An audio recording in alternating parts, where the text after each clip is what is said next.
What's up, YouTube? Jay Travellini here. Today we're gonna finish my girlfriend's build. Got most of the parts here. If you saw in the previous video, I got most of it together. We got the motherboard, the processor on here. It has a Ryzen 5 1600, 16 gigs, a Dominator DDR4 RAM at 3000 megahertz, a 400 watt power supply powered all. And over here, we have the GTX 1030 that I'm going to put in it. Most likely be upgrading the graphics card and power supply somewhere down the road around probably Christmas time. But we'll go get the case out of her room. I'll show you the desk where she's going to be sitting and what we're going to do to get it up and running. All right, so pretty much here's where it's all going to go. I'll get the case off the counter, clean this up a little bit, so hopefully we can surprise her when she gets home with the computer just up and running, this mess a little more cleared up, and I'll just have it running. All right, so I got the case that we're going to be building in. The IO shield should be in the box. So we'll get some of the cables routed. We'll get this opened up. The fans are supposed to be here today, so I'm really hoping that by the time I get it put together and everything in, that the fans show up and that I can install them. If not, she's going to be having a case with no fans for right now, which won't be terrible because I'm not overclocking it really. So the fans are really more for show and just to get a little bit more airflow to keep the components a little cooler. But really hoping that they show up. She still has no idea that it's getting built for her. I kind of hinted that I had a project I'm working on that I needed to finish today. So she doesn't know what it is. So hopefully she's pretty surprised when she gets here. But got all the screws down here.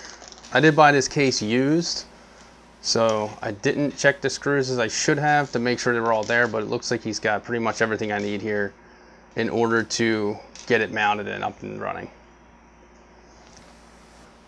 So the first thing I probably want to do is get the cables routed to where I would want them. So I got audio, which is probably on the bottom of the motherboard somewhere. USB 3.0s on the bottom. My other wiring. So we'll have that fished out, ready to go. And my power supply, which will go into the back, so I'll have to take the back of the case off. You just unscrew it and slide it off. You can mount extra fans to the back here. I'm probably not going to. We'll see. If there's an issue with heat, then maybe, but I doubt there will be with a power supply like this. Might only have one screw for the power supply.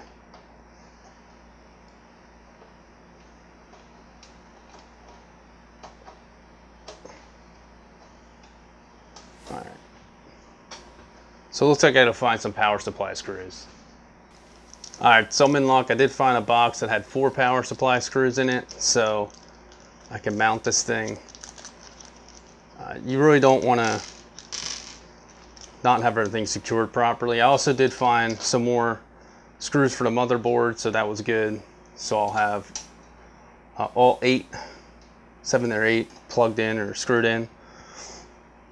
So I'll make sure that motherboard's nice and secure on there. I have done motherboard installs and only did like 5 screws. It's not bad. It's just if there's more room for more, you always want to use as many as you can to get it really as snug as possible and make sure it's nice and secure. All right, so now the power supply's in. I want to mount the motherboard. So first thing we want to do is put the IO shield in. So I want to get into the box and find it.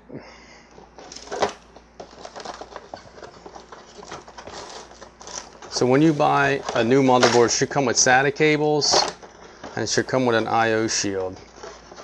So I have made the mistake of forgetting to put these on, and you end up taking your whole motherboard back out to do it.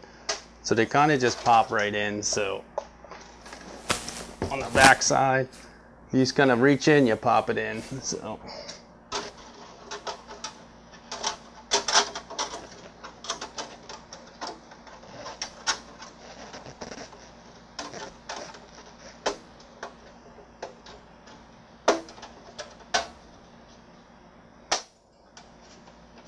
Just like that, just pops right in. So a lot of times on higher end ones, when you get higher end motherboards and stuff, they come with black IO shields that look a little nicer, but this was kind of a budget one, so it's all right for what we needed to do.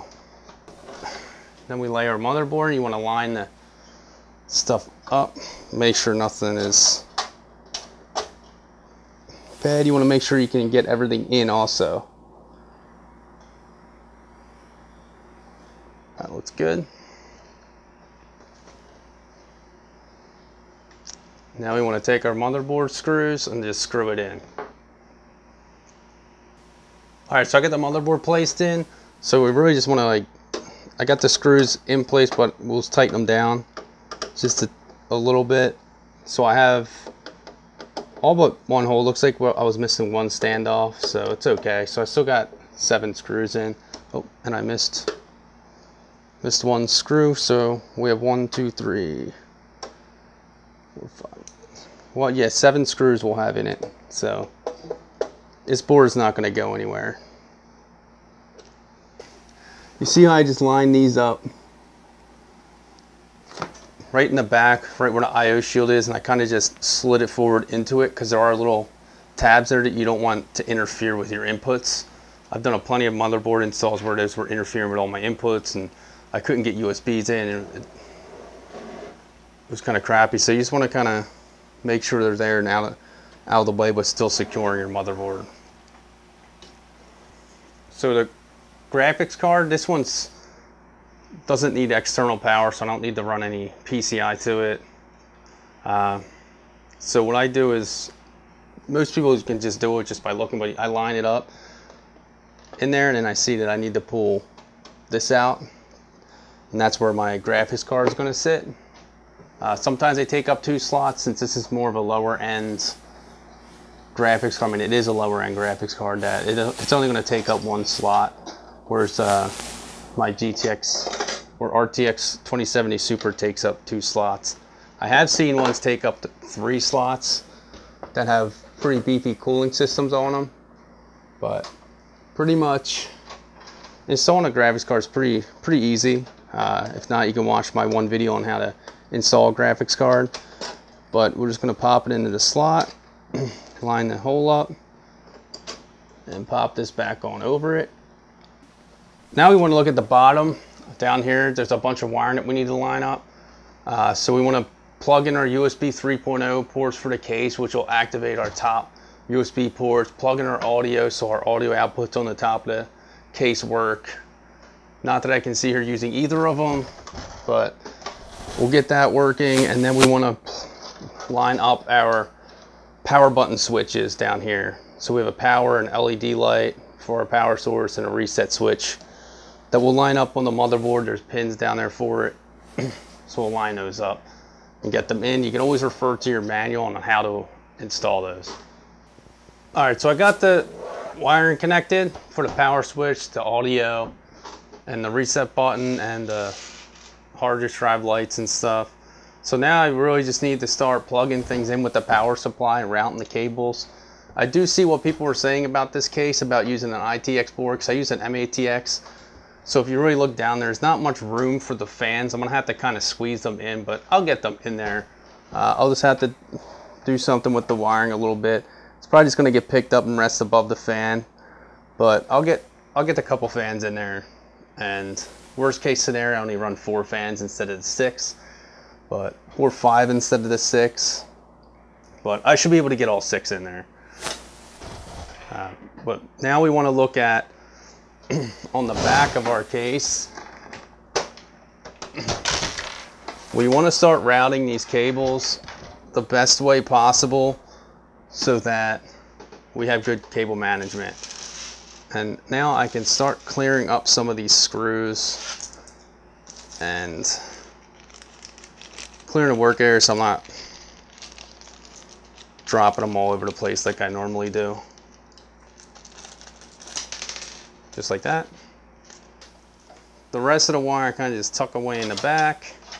There's like a hard drive cage and stuff. You can always put it in there. If you don't have hard drives, kind of just tuck your wiring into your hard drive cages. That works. If you spent the money for modular ones, it's nice because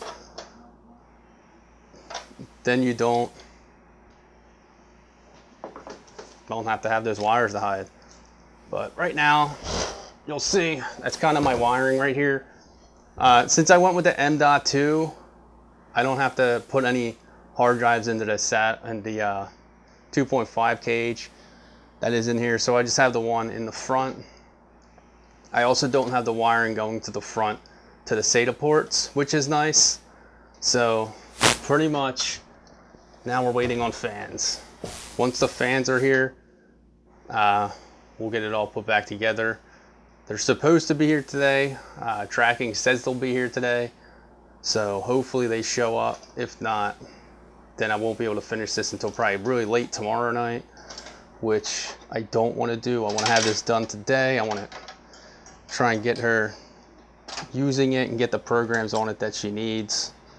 So hopefully I can go out front right now and they're there. And if they are, we'll get them put right in. So let me go check on that. All right, so we're in luck a little bit. I went outside right as I got the rest put together and my fans did show up. So I got 6 RGB up here fans. It should be a 6-pack of them. Comes with just a little bit of a remote and a controller here to control all the RGB. Nothing too fancy, nothing too crazy, but enough just to, you know, give the computer a little bit better of a look. So we have our fan screws, 3, 4, 5, 6, and yep, all 6 are in there. So we'll go ahead and we'll get all these installed. We'll see how this, so it looks like it runs off a SATA. Let's look at the controller real quick. So yeah, it looks like it just runs off a SATA controller, which is nice. It doesn't even plug into the motherboard at all, I don't see. It's not magnetic, not a big deal. It's going to be going on the back of the case anyway, hidden, so makes it a little bit easier. Plus we won't have wiring up front for all our fans. Controlling them though probably won't be great. I'm assuming that they're just gonna run at 100% all the time, but not a bad thing. But it can burn out your fans quicker. Looks like there's no vibration padding. It's just screwing them in. Not terrible, but you know. So let's get these fans installed. Looks like the top glass will have to come off. So my top fans are going to be my exhaust. So I'm going to have the up here sticking up. So I'm going to have them exhausting the air out. So I'm going to have 4 intake, 2 here and 2 here, and then 2 exhausts. So I'll have my 4 intakes, the 2 in the front, 2 in the bottom, and my exhaust out the top. Especially with this graphics card not having any cooling on it, the fans at the bottom pushing air on it will help cool it. So we'll go ahead and get these fans mounted. All right, so I got the front fans installed and I got the top fans installed. So I didn't get the bottom fans installed yet. I kind of lined one up, as you could see, as I was pulling out to try and see how we're going to manage this. Looks like my USB 3.0 is going to be in the way a little bit, so I'm going to have to kind of get it under that just to have the fan in there. So I don't see it being too big of an issue. I just don't want to put too much pressure on it where it would break it. The one thing I did do to get these fans on, this front panel just pops on and off. It just snaps in.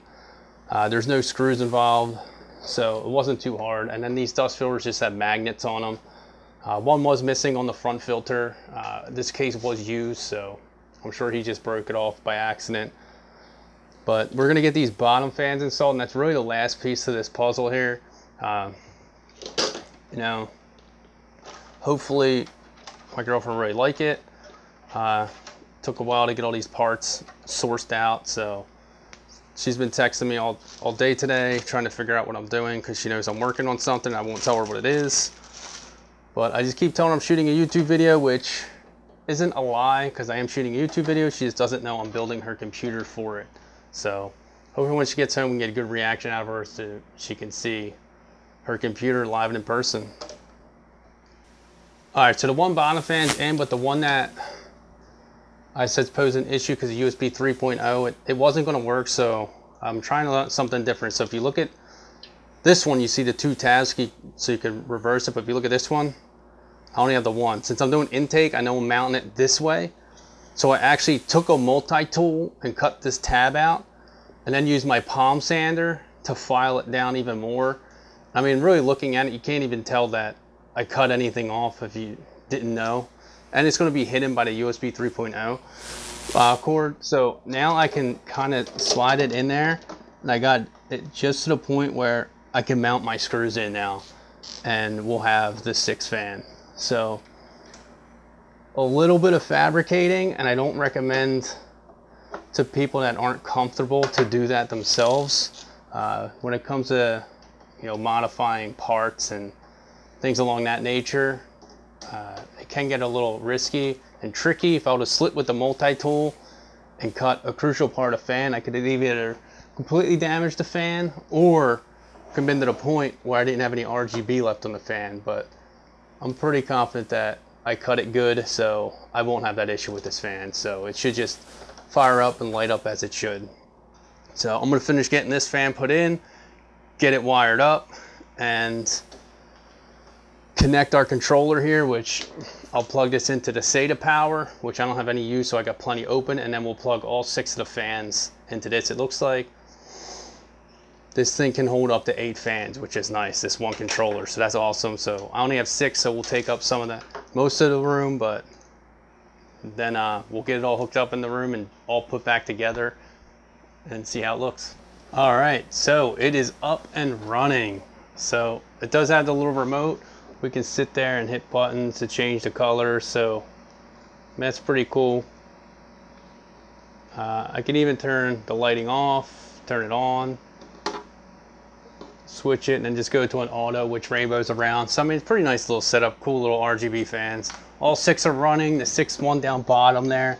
We did cut the fin, like I said, the little fan tab, but it's in there, it's working. We'll get it hooked up in her office, really check it out, and get it all set up for her so when she comes home, it's ready to be used. I'll have to use my testing mouse and keyboard that I use for my mining rigs. Things filthy and dirty, but for now, just to get it up and running and get, I will be putting it on Wi-Fi for now.